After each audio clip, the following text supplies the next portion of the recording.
Hey, ladies and gentlemen, boys and berries, in a few moments we get the show on the road. That's right, showtime is prize time. Good morning there, my fellow magi. Where in the heck is our friend Steve Hart? He's late. No, he's not. He's in the green room. He's a professional. He's not late. He probably he's one of those guys that show up an hour before the show or something. I don't know. We should find out, but he's dependable because he's been around the block. He's been here for a few years. Where is he? Steve-O, what are you doing? Oh, is it that time? It's that time. What's going on? Oh, rats. Oh, it's that time again. Funny guy. Is that Willard? Yeah, right. Or Ben? It was Ben the rat, right? Ben, the two of us. Remember? Yes. Hey, we got a comment already from somebody. Who is it? It's Mr. John Russell. Good morning. Good morning. And we also have our friend, Mr. Al Henninger. Oh, good morning. Yes. Perfecto. So you gave me a topic to discuss today. Let's see if I can find the little graphic.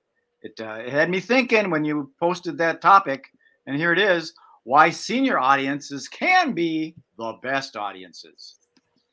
Do you have any thoughts on that, or you want me to give you some thoughts on that? You know, our guest, Al and John, both could probably. I just wish they could jump in here and because those of us who have done it know what that means and how the implications of that. We got our friend Nick. Yeah, maybe we should invite some of these guys on live so that we can hear what they have to say about it. Well, I could actually send them the link. Well, anyone on here want to come on to this topic? Al, John, Nick, Facebook user? Just let us know and I'll just come and get you. If you're dressed and got your coffee, we'll invite you to come on. You don't have to be dressed. You can keep it. I like my shirt. This is reminding everybody I'm in Florida where there's no snow. There you go. Anyway, well, there's a lot to be said about why, you brought up something earlier, and that is the fact that that we know that the senior audience is growing. There are going to be more and more seniors as time goes on. And the next thing is they, as you mentioned, they love live entertainment. They grew up with live entertainment, Right, vaudeville and all that stuff. The younger generation, they're used to watching TV or doing this, with the screen. It's not the same. But the seniors have an expectation. And the other thing is that I commonly bring up in my programs is that you've seen magic on the Ed Sullivan Show and Johnny Carson's Tonight Show. You saw magicians, so they have an idea as to what that is. And I say, remember those days, And I said, that's where I got my inspiration as a child. I was just watching something earlier this morning of a video of a performance on the Ed Sullivan Show of a magician I'd never seen before. It was very, very interesting. And so, yes, they can relate to that. And the other thing is they get my sense of humor, my jokes, the reference. Because the younger generation goes, huh? So that has a lot to do with it, makes it much easier. And of course, we're all getting a little bit older and we can relate to those. And we knew, our generation knew how to respect the elderly, the seniors. Right. I can't say that about everybody today. When I used to go in and do corporate gigs and, there was not the matter of respect because of my age, in contrast to them. And the fact that I was a magician, that's for kids, that's a kiddie thing, Another thing that we probably don't think about with this is that we like to be appreciated. So we do like it that they appreciate us, entertaining them. But they end up having a good life and they might have something to talk about with their friends and things, and it might lift their life up a little bit. So that's something that doesn't come in the form of money.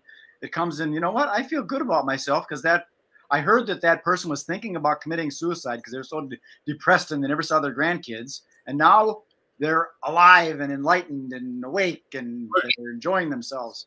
I've even encouraged my senior audiences after the show to tell people about what they saw and what they experienced, and watch the people's expression when you tell them, like your family, what happened, and it gives them something to talk about. Don't you have some classes or something you teach the seniors how to maybe do something like pull a quarter out of their grandson's ear? Did you do something like that, or was that one of our guests that mentioned that? Well, no, I don't have anything concrete, but I used to do a program for seniors. Yes. And it was teaching them magic for themselves and for their grandkids to perform. And I had a blast doing it. I think I had over 20 people show up at that. And what happened was it was an organization for seniors asked me to do this program for them. That was up in Indiana. Now, when I came down here to Florida, I tried to do the same thing with this very similar organization, and they laughed at me. They go, "What makes you think that they want to do magic or see magic?" But that was their impression, because as I've shared with you before, here in Florida, a lot of people have never seen live magic. In the Midwest, it's a lot more popular. Down here, we may have the Magic basketball team, the Magic Kingdom, but we don't have the live venues to perform magic like we do up north, Right. So I've had to work through that and deal with that. And well, that's kind of, they're supposed to be care providers, and if they can help the bond of, grandmothers and grandchildren, yes, grandfathers and grandchildren, if they can help that just by a simple little ball-based trick or a coloring book or something like that, something. That's exactly what I was beyond doing. I got your nose. Yeah.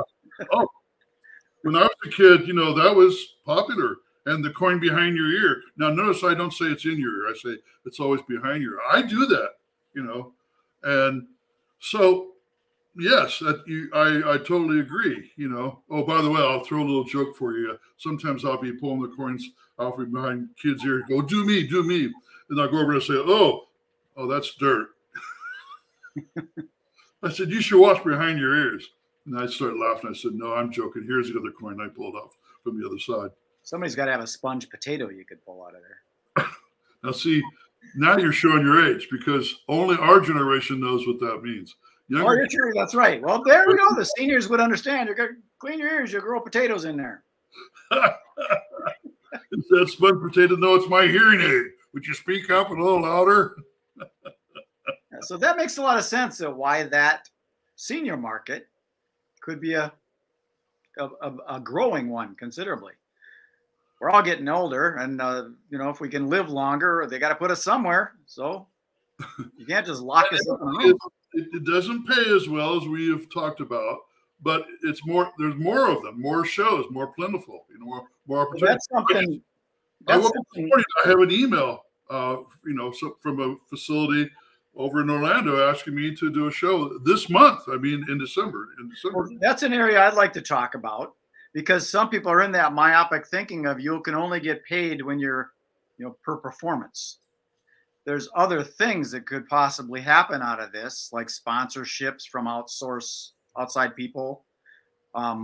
There's the possibility of like doing those classes and you end up selling the coloring books or something to the entire care center, or you might be able to do some kind of ongoing affiliate type program or something, so you can generate more money. If I was making $10,000 a month with my affiliate programs, I'd go out and do senior shows for $100. Oh, so it's all about the money. No, I know what you're saying. You got to pay the bills, I used to say the same thing. If I invested in real estate, that's what I did years ago. And I thought, if I can get this thing giving me enough money so I have the freedom, I can go out and do shows whenever I want to, for whatever I want, But I lost all that in 2008. Here's a question. Here's a statement from our friend Al. I'm not sure what the hell he means, but just roll me out in the sun every now and then. Is that your senior living center? Just roll you out in the sun? Well, he's got a good point. I'm sure he's making a joke, but there are seniors in these centers who don't get out. And Part of it's emotional, mental, but part of it's physical, you know. And lately, I think I've been sharing with everybody, I've been doing some senior programs for centers that has been sponsored by an insurance company. Right.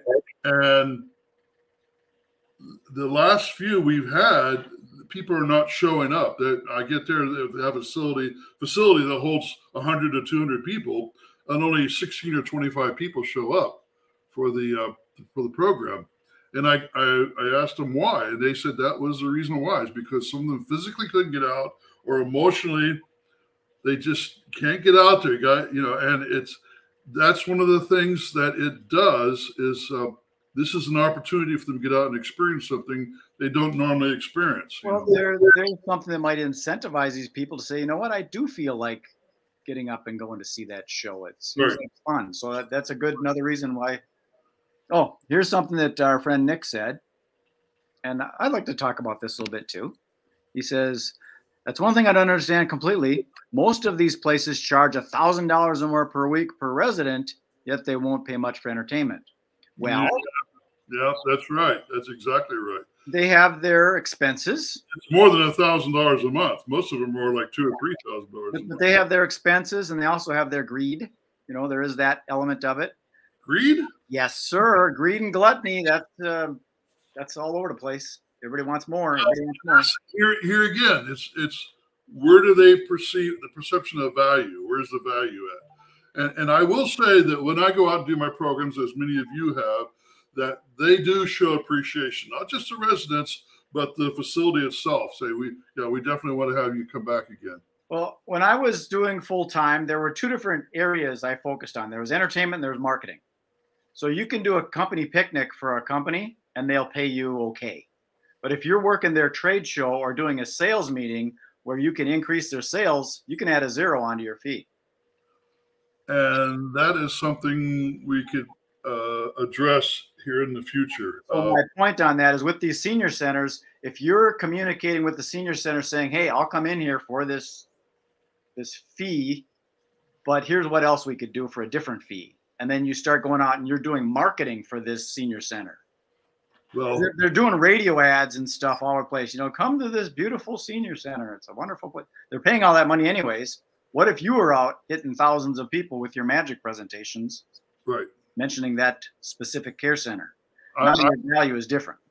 I don't want to steal one of our friends' thunder, but I recently was contacted by one of our fellow magicians, and he told me that he was being paid by the retirement center to go and perform at 55 older communities,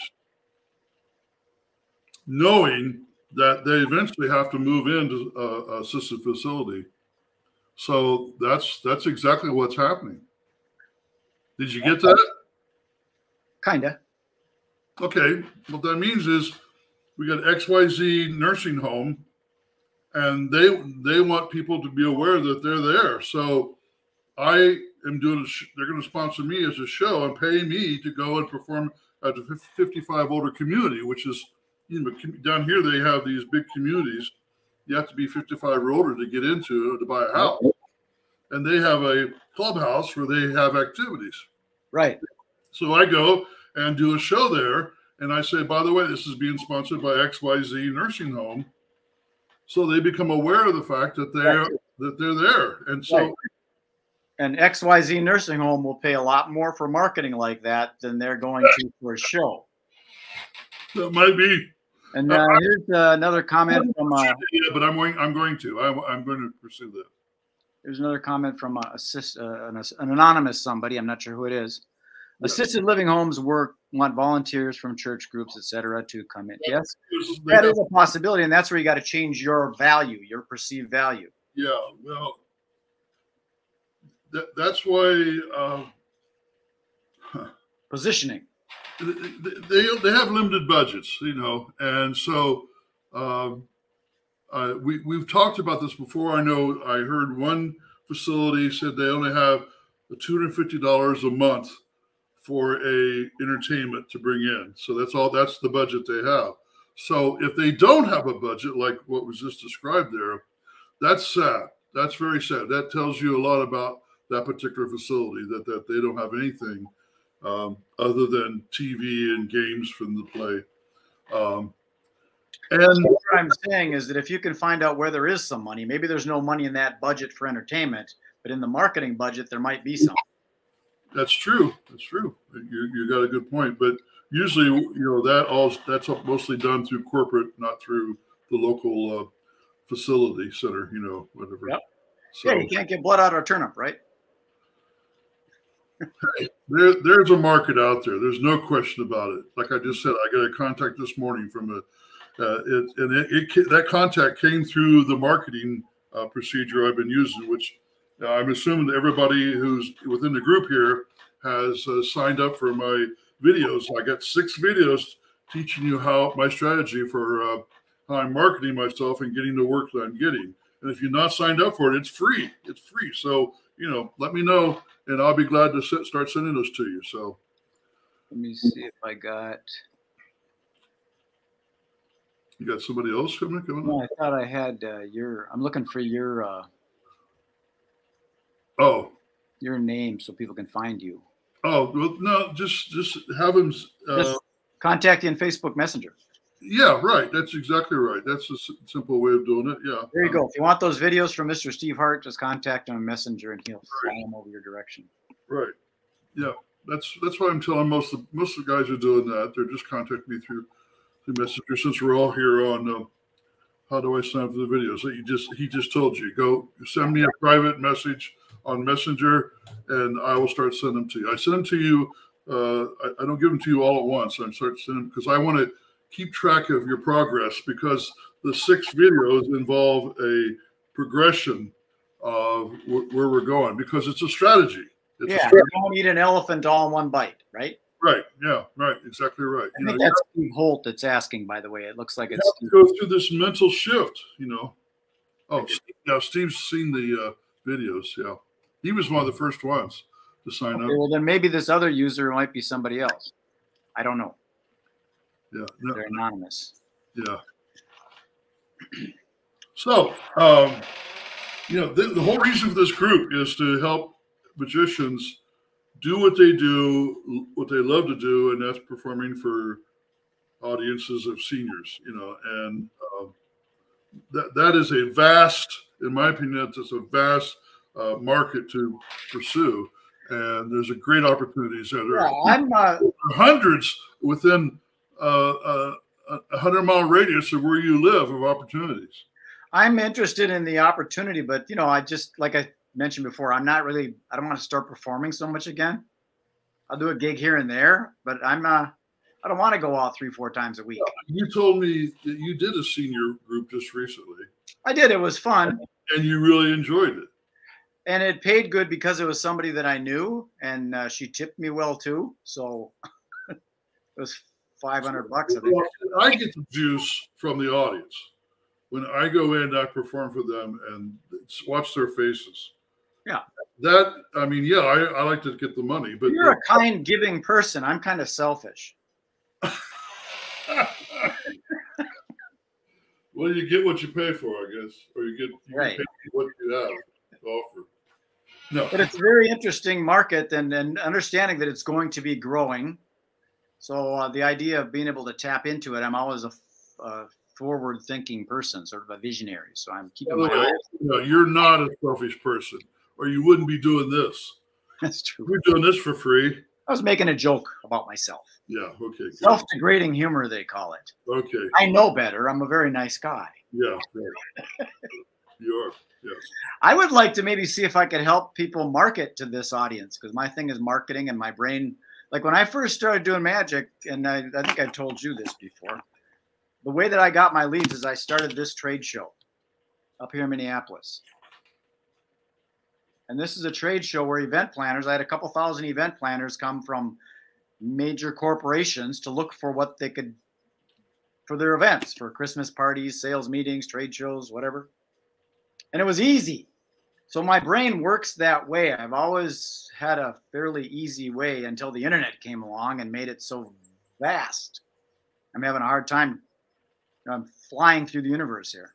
And people are having a tough time working through that disconnect. Or actually, there's a need and desire for a reconnection, face to face, flesh to flesh, and that's what a live trade show is about. So there is. I'm a firm believer in that. We're on a different topic, but that's a topic that might be of interest. It wouldn't be senior related, but maybe we could do some other. Yeah, there's senior expos all the time. They have 2 or 3 major ones. Maybe it's just because I live in Florida, but they have major ones here in Florida. Yes, they do. And all of those exhibitors are possible allies for you to be able to get into the senior center. Yes. They're trying to get into the senior centers too, you know? Yes. Medical equipment people that yeah. Let me tell you, I did one in Indianapolis before I moved down here to Florida. And they asked me to perform a magic show, which I did, and also do a workshop on the therapeutic humor, the value of laughter. And then they had me do the MC for the main stage. And let me tell you, this was no little bitty expo. They had brought in the Glenn Miller Orchestra. Now, these are young guys, but they were the top-notch playing the music from Glenn Miller. And I got to introduce them. And boy, was that a thrill for me to be able to do that, along with everything else. And they had a lot of the local TV people there. And let me tell you, it's not a small deal. This is a trade show. They had probably a good 100 booths in this facility where I was. So there is definitely money. Come to think of it, you should be doing that. Well, I used to. I did. I actually called it the Longevity Expo because we didn't want to get into a trademark issue with the persons that were doing the Seniors Expo. So we called it the Longevity Expo. Yeah. And I did a show like that for a few years. But now I have a different reason for doing it. There is a market. It is a vast market. And I'm telling you, it's going to continue to grow. And we're going to continue to figure out how to do what we do best. You know, right now, my show that I'm doing for senior centers and nursing homes is a very simple show. It's very easy for me to perform. And I'm only getting $150, so I'm not bringing in the backdrop and the sound system and all that unless they're paying me to do so. But the most 80% of what I'm doing is just that simple show, and they love it. And they keep asking me back. And of course, I offer a second show, a different show, because not like I don't know, a few tricks. Even though I'm not really good at what the ones I do, that's the other thing is we like I think mentioned the other day, I was at a magic convention and I'm watching these guys buy all these new tricks and spend all this money, but yet they don't know how to market themselves to the point where they can, perform. On that topic, and then we should probably wind this up, is I think some of these people don't want to perform. They just want to work on the new trick and do stuff for friends. Yeah, that's true. I met a guy this weekend, and I asked him, so what are you looking to do with your magic? And he says, I just want to have fun. No. And good. That's good. Yeah. Well, cool. This has been very intriguing. Yes. I appreciate it. Again, I encourage everybody to take a look at my videos I did on marketing for senior audiences. The strategy behind that can be used for big shows, or it could be, just for that market. So, hi, Nick. I will. That's how you do it. Just PM Steve. He's already sent me. Yeah, we've been talking. Yeah, a lot of the guys that are on here right now are people I've been communicating with. So. And you never know. We've got 8 on here at shows, and we even got 1 thumbs up. That's great. And that's not kind of people that are going to watch this afterwards. So. And it's also not talking about I got this in the Magic Universe group. I've also got it in linked or on YouTube. Yeah. Awesome. Okay, doke. All right. We'll talk later. See you later. Right. Bye-bye. Well, there you go. We did it again. Wrap it up again. Another Magical Monday with Magic Brad and Steve Hart. So peace, love, and happiness. Enjoy the rest of your day. Be good, be kind, be nice. Be nice. Did I say be nice?